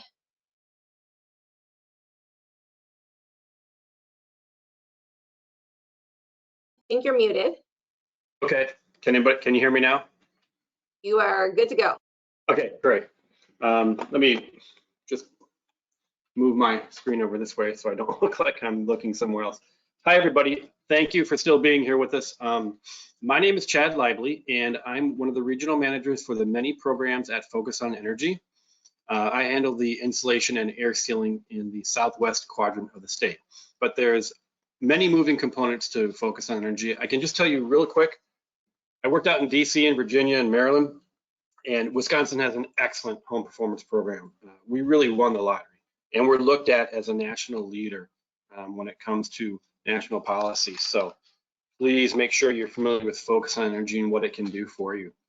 I'll go ahead and go over the Focus on Energy overall program quickly because I know we're running short on time, but then I'll spend one last page talking about the different things you guys can do at home. And there's some pretty neat things in there, not the usual stuff that you always hear about. So let's go ahead and move forward.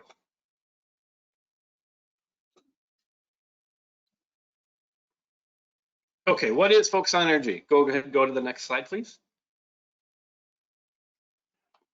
Focus on Energy, like I said, it's our statewide energy efficiency program. So since 2001, we've worked with residents and businesses to make their buildings more energy efficient. Also, of course, renewable energy projects. So if you guys buy solar, we're the office that gives you money for that. We provide financial incentives, education, things like what I'm doing tonight, information and other resources, all to encourage participation, designed to lead to increased savings and reduced energy bills. So there's actually over 15 companies that make up Focus on Energy, and there are thousands of employees, you guys, about 21,000. Next slide, please.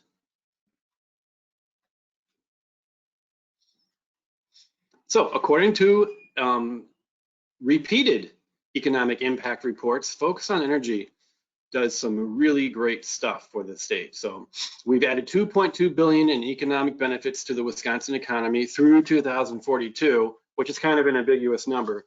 However, in 2019, every $1 invested in Focus created approximately $4.80 in benefits. These are benefits to the state, including reduced energy costs, reduced pollution, and just benefits to the homeowners and business owners. We generated $87,807,752 in health benefits in 2019, as calculated by reduced emissions. So that's good stuff. Next, please. Who's eligible for Focus? We all are, you guys. If you have a home that has natural gas and you get over 51% of your heating from either natural gas or electricity with a participating utility, you qualify. There is a tier 1, that's tier 1. There's a second tier that's even higher, that's income qualified. But for tier 1, what I just stated is the qualification. So residential and non-residential customers, again, 98% of these utilities in Wisconsin participate. So if you're with the big ones, we, Excel, Alliant, your company is going to participate, your utility company participates. 98% of the utility companies in the state participate. So it'd be really rare that yours didn't. Next, please.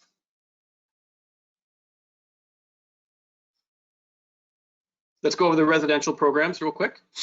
So we have the whole home improvements. This is insulation, you guys. So if you want to insulate your house, make it more comfortable, save some energy, we offer different incentives for that. We have heating and cooling improvements. If you're going to, there's about 11 to 12 of them out there. And this would be something like getting a new boiler, getting a new energy efficient furnace, getting a water heater that goes on with the boiler. You might get $300, $400, $500 for these items. So anytime you purchase one of those mechanicals, make sure you check with us because we probably have some money for you. And there's no qualifications other than what I already said. You don't have to go through any hoops, you just get the money. And then of course, renewable energy. So and an interesting fun fact about renewable energy, you guys, even though we're only giving $500 per residential house now for renewable energy, if you get solar, it doesn't matter. It's still way less expensive or less costly than it was just 4 years ago because the price of solar has really dropped. Because usage has really increased. And when I say increased, I mean that most of the companies in the area are 6 months to a year backed up already in their schedules. It's a great time to be in the solar industry. Next, please.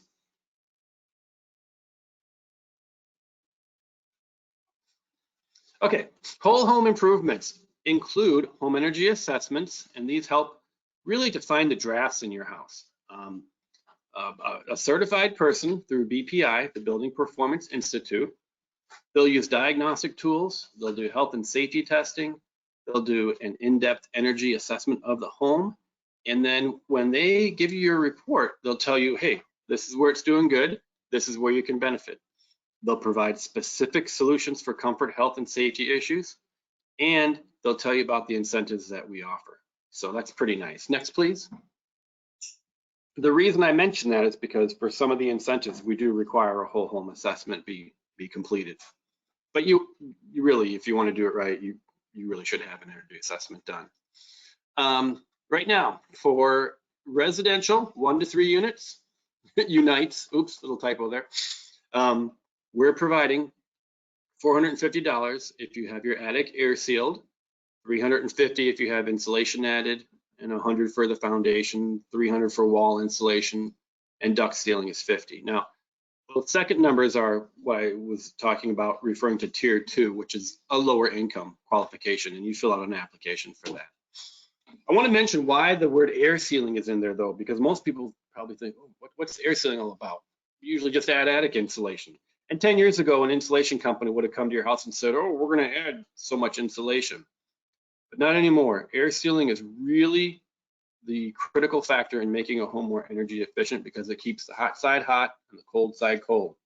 It keeps the air that you're paying to condition in the home, whether it's heating it in the winter or cooling it in the summer.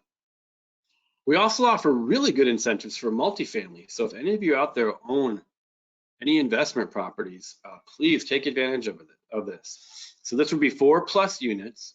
If the attic is less than R11, and trust me, with a lot of the critter damage out there, and just the way attics are insulated simply to code, particularly multifamily homes, most of the multifamilies out there do qualify this.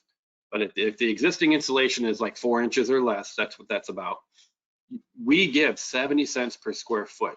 That's incredible. That's like 50 cents off the usual invoice for that stuff.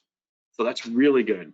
And then as the insulation gets a little higher, obviously you're adding a lot less insulation. We're putting a little bit lower amounts on that, but still excellent. So if you're a multifamily owner, I would definitely look into that program. Next, please.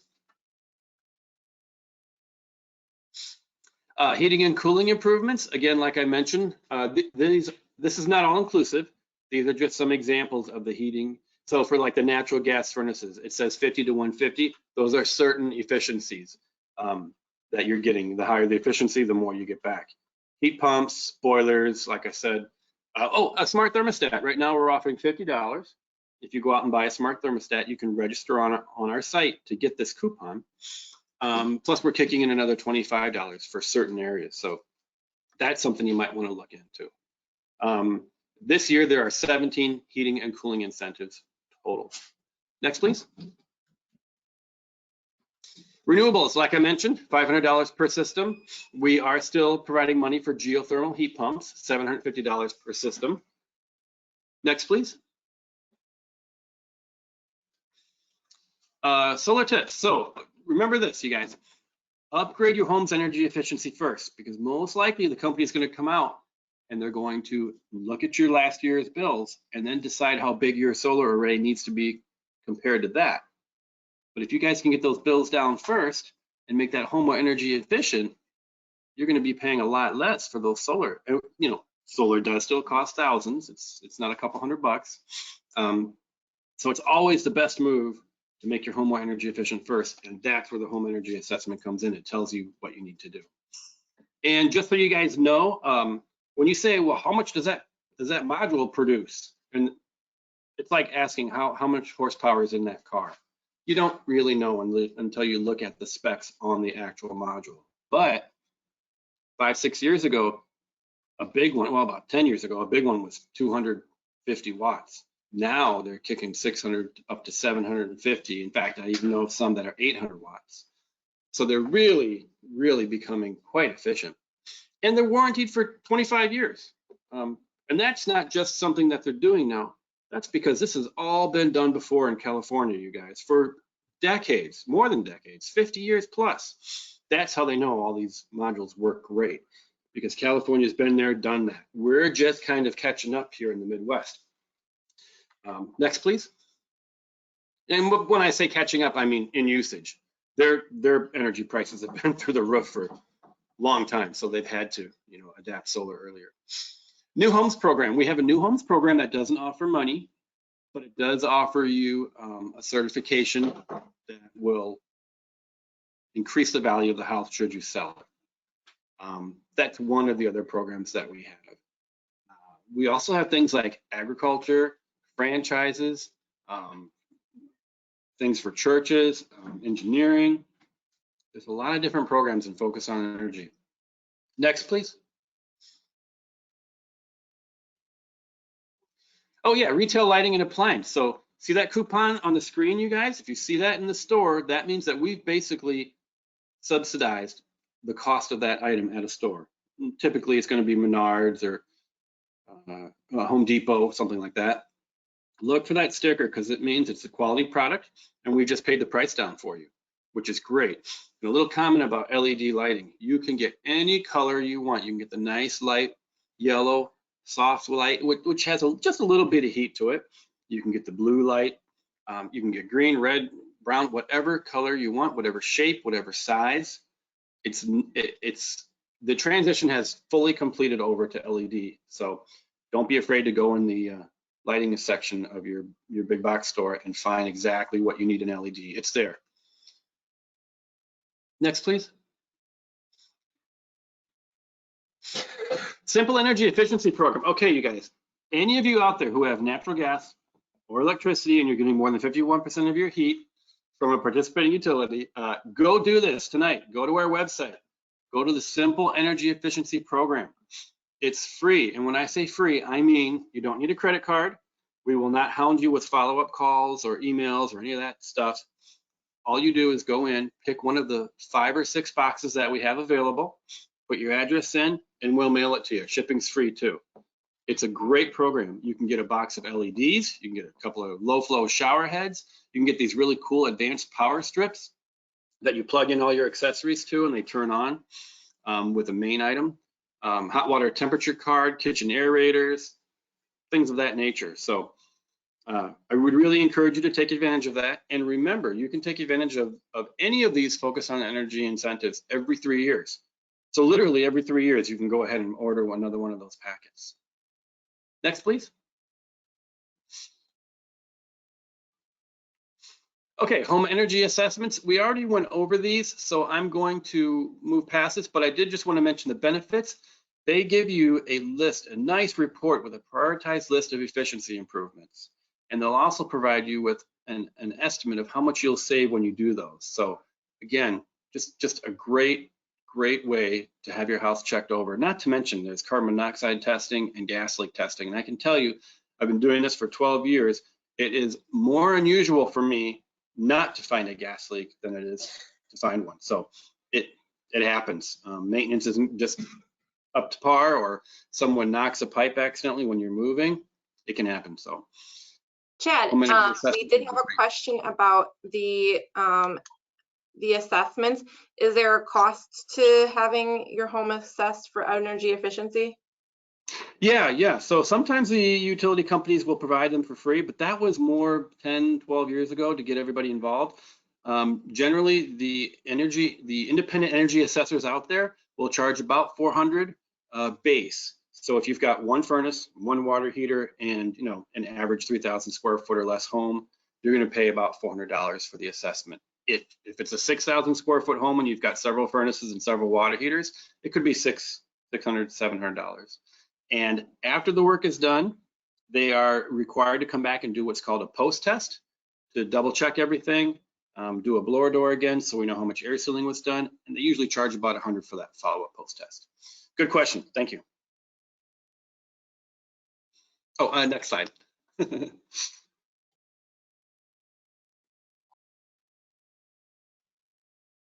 Okay, that's just some of the equipment that are used. Next slide. Okay, so here's the fun stuff. Here are some things that you guys can do in your house. Smart strips. Now, why are they called a smart strip? It's because it's a long outlet strip that has a lot of outlets on it, but one main outlet is plugged in and nothing else will turn on. So there's no vampire electricity being lost unless that main outlet is turned on. Now, what's a good example of that? To put it into perspective, you're going to have your TV, your PlayStation, your Xbox, your DVD player, all that stuff. So you hook your TV into the smart strip. And unless your TV is on, your cable box, your PS4, all that other stuff are completely off. They're not drawing a little bit of vampire energy all the time. That's why they're called a smart strip. They're really nice to have. LEDs, you guys, I was laughed at. I was in an energy efficiency class a couple of years ago, and the person presenting the class was saying, what's something you can do to make your house more energy efficient? And immediately I said, change all your light bulbs out to LEDs. And the whole class laughed and said, oh yeah, you're gonna save like 5%. The next day I brought in my bill from before and after, and there was a really good drop in utility bill costs for that. So check out the LEDs if you're still using the old incandescents or the, I can't even think of the name right now. The other ones, the swirly ones that were designed to be a stopgap, switch to LEDs. Domestic hot water heater blankets, if you guys don't have a hot water heater blanket around your hot water heater, they're like 20 bucks at Menards.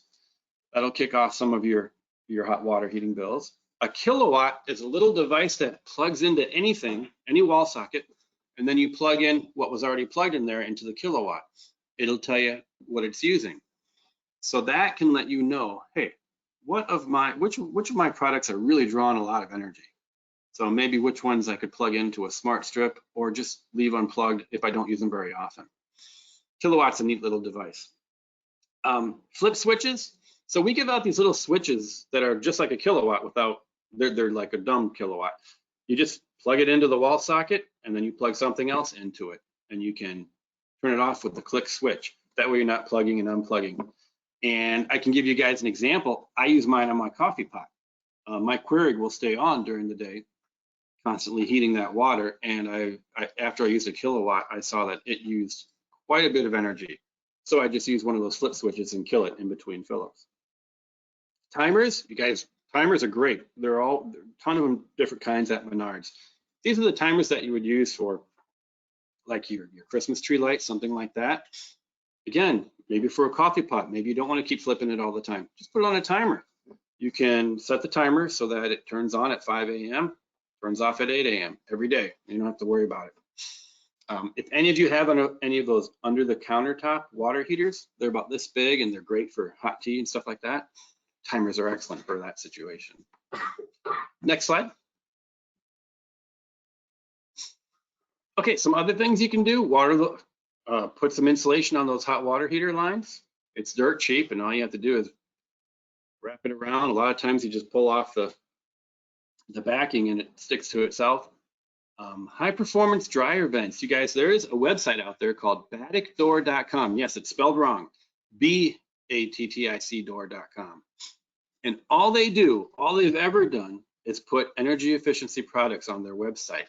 And they're almost kind of industrial, but they're really nice. A lot of cool things like draft blockers.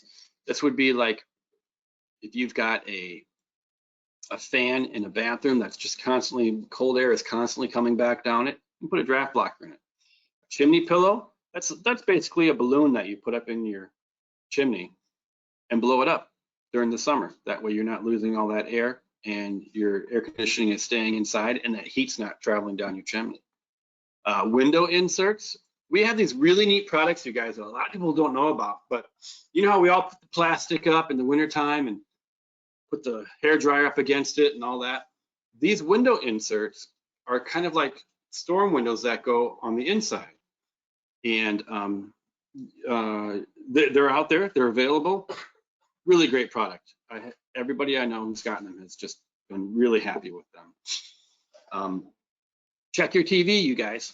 They usually have some shut-off settings, especially the smart ones now. Make sure you put it, especially if you have kids, make sure you put it to shut off, after an hour of inactivity or something like that. Smart home options. There are so many tech products out there, you guys. There are sections in Home Depot or Menards that you can look at. Too many to mention, but go ahead and go to that aisle and peruse through, and you'll be amazed at how many automatic shutoff switches or motion sensor devices that are all connected to your smartphone. You can get a lot of light bulbs that have Wi-Fi in them right now. So you're sitting on your couch, you can control them with your smartphone, turn them different colors, turn them up, turn them down, turn them off. Just amazing, just amazing. And finally, I would encourage you to go to the DOE checklist. The DOE has created a checklist similar to what we just went over that will help you save more energy in your home too. And all you gotta do is Google DOE checklist and it'll come up, or DOE energy efficiency checklist. So that's another great resource for you. Next, please. Okay, that's me. I'm Chad Lively. I'm the Southwest Regional Manager for Focus on Energy. I'm located just a few miles south of Paoli, out here in the country with my chickens and ducks and my Irish setter. I love this job. I've been doing it about 7 years now. I've been in the industry about 14. You guys have any questions? There's my number. Give me a call. I'll be happy to talk to you anytime. Thank you so much, Chad. I think there's a lot that all of us can do. I know I'm going to be looking up some of those things for our home myself. So I just really want to say thank you for doing that. We are in the final stretch. One of the things that we wanted to challenge you is to just, as an audience, is to consider what you can do to support sustainability in your own home or organization. I know there's been a lot of things that have been brought forward today, but that is something that we would like you to think about. And here are, I'm going to turn it back to Lori to talk about some of our future initiatives. It's only a few more things that we're going to talk about, and then we're going to get to the area where you get to actually rank some of the possible initiatives for the future. So go ahead, Lori. Thank you so much. So 2 things that are coming forward soon. Something that I learned when we were going through the baseline scorecard assessment for the green tier communities. I saw that there was a recommendation to have an idling policy, and frankly, I was surprised that Beloit as an organization didn't have one yet. Then I learned that really there are very few communities that have them, but we worked with our partners at DNR and looked to some other examples, and we do have an idling policy that is coming soon for all city employees and city staff. And we're excited to bring that forward because that is just a great initial way to start reducing that unnecessary waste in a quick fashion. The next thing that you'll be seeing on an upcoming City Council agenda is a grant application. It is for a public-private partnership, and we are actually going to be submitting a stewardship grant to DNR.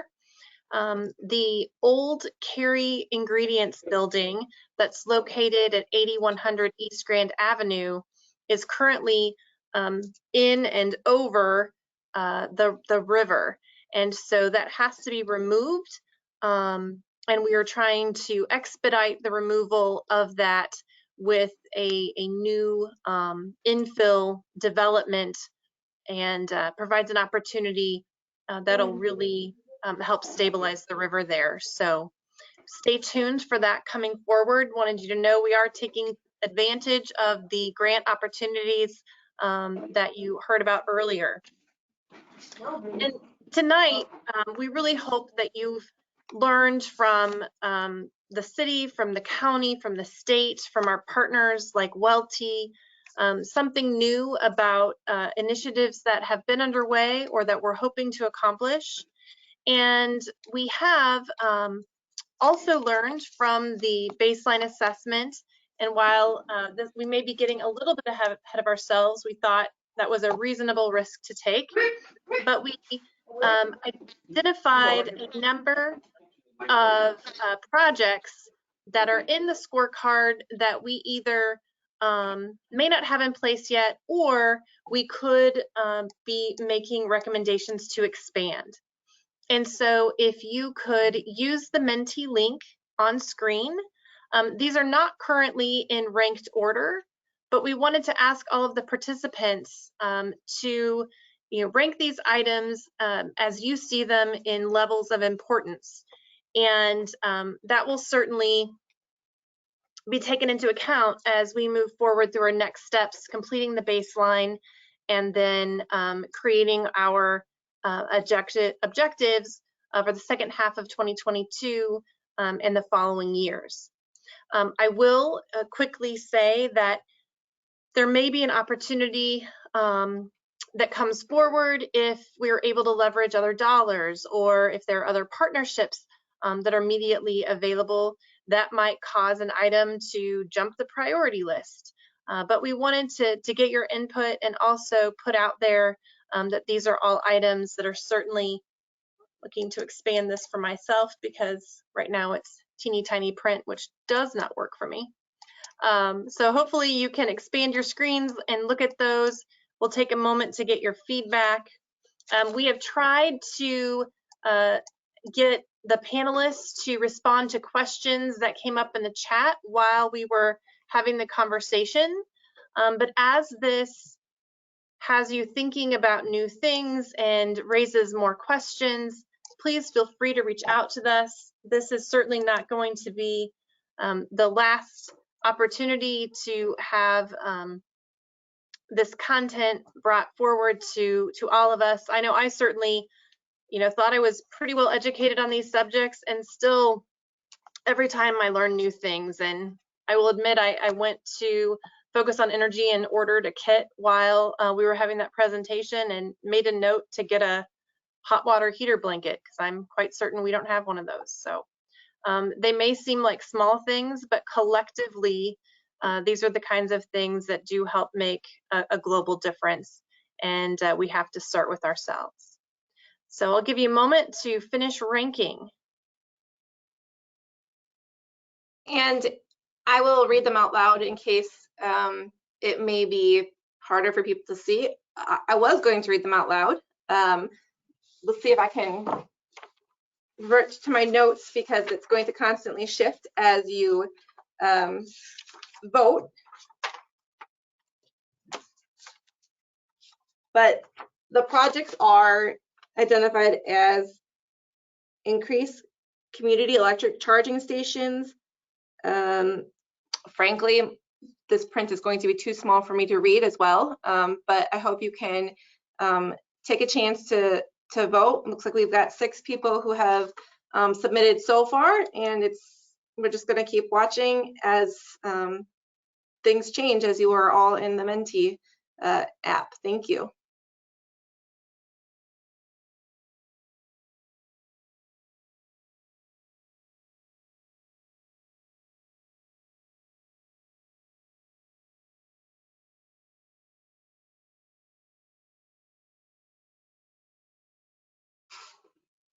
It's very interesting to see where things rise to the top as more people are participating. That's awesome.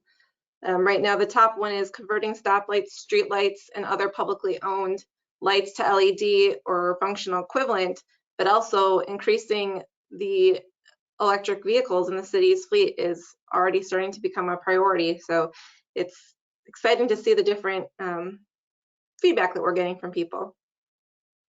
I'll give it about 1 more minute, and you can continue to put in your answers.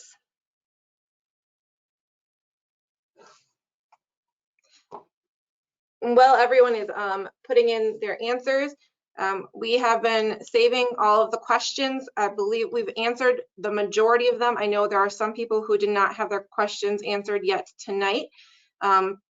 We are already over our end time of 7:30 p.m. But if you would like to email me any questions that you may have after this, my email is locks@beloitwi.gov. That's lock, LOCKS, @beloitwi.gov. And we will also be sending up a follow-up email after this presentation. Expect it tomorrow. We'll send the slides and as well as try to address some of the questions that have come forward. So we've got just a few seconds left.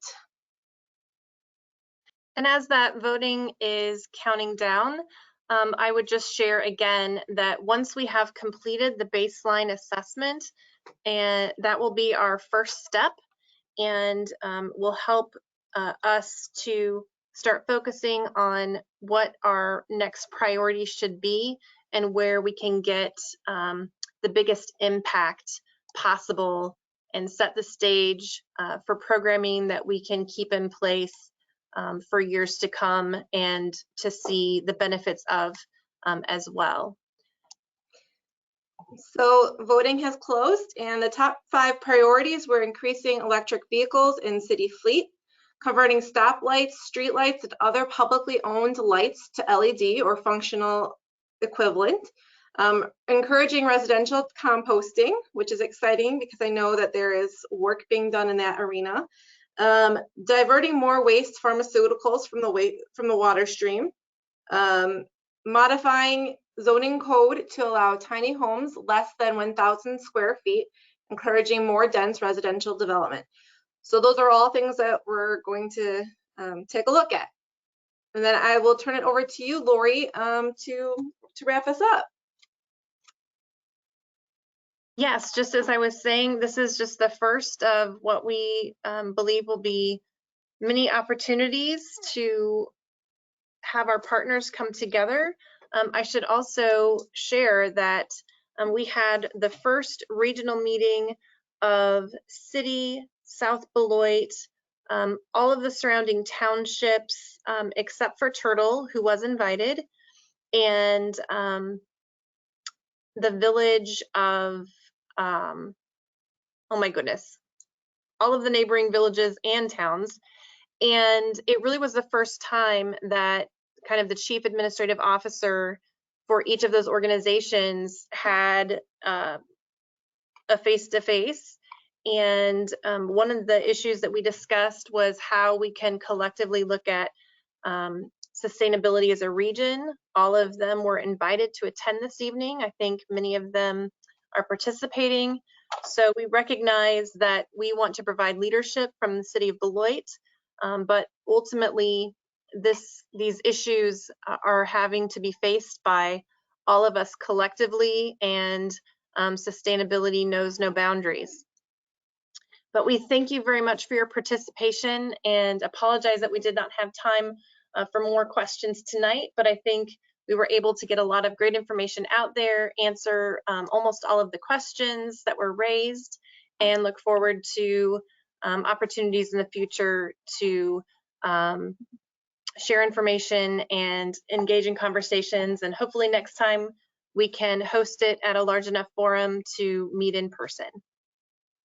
Thanks for your time.